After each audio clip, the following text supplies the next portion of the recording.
Ombudsman Conchita Carpio Morales on Monday confirms there is a criminal probe into resigned Davao City Vice Mayor Paolo Duterte involving his statement of assets, liabilities, and net worth, or SALN. Ombudsman records show there are 5 docketed cases against Paolo Duterte. One is for graft and the other for forfeiture on alleged ill-gotten wealth. Records also show they are undergoing preliminary investigation. In an interview with CNN Philippines, Morales says she has inhibited in all Duterte-related cases. Morales is related to the Dutertes by marriage. Paolo's cases are being handled by Deputy Ombudsman Cyril Ramos. Ramos is the same deputy who handled and terminated the bank investigation into the alleged ill-gotten wealth of President Rodrigo Duterte and his family. A priest was killed inside the chapel in Nueva Ecija on Sunday. The Catholic Bishops' Conference of the Philippines, or CBCP, says Father Richmond Nilo was shot dead at the San Pablo Chapel in Zaragoza, Nueva Ecija. Nilo was the former president of the College of the Immaculate Conception in Cabanatuan City. His death comes a little over a month after another priest, Father Mark Ventura, was gunned down in Cagayan. Nilo is also the second priest to be killed recently in Nueva Ecija. Father Marcelito Paez was shot by motorcycle-riding gunmen in December 2017. Follow Rappler.com for continuing updates.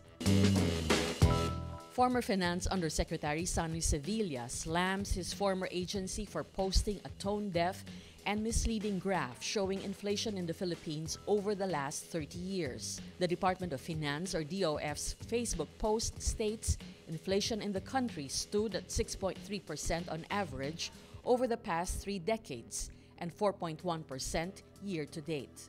It also shows average inflation during former President Corazon Aquino's term stood at 10.2%, while it has just been 2.8% during President Rodrigo Duterte's term.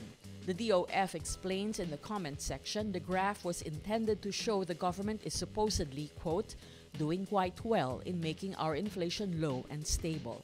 It also attempted to appease growing concerns over the tax reform for acceleration and inclusion, or TRAIN law.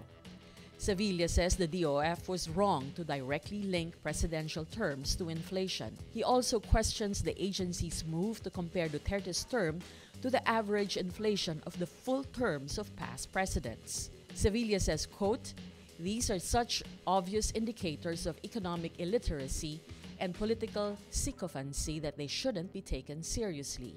Rappler columnist JC Punungbayan also explains comparing the average inflation rate across administrations was uninformative because inflation is caused by many factors not attributable to any one president. Gretchen Barretto issues an apology after drawing flack over a live Instagram video of her and friends laughing while reading a letter sender's request. The video, which went viral, saw Gretchen and her friends Mimi Ke and Patty Pineda laughing while trying to read a letter sent by a certain Joan Mula, who was asking for help in behalf of her mother-in-law. Over the past few weeks, Gretchen has been fulfilling some of her followers' wishes, which she posts on her Instagram account.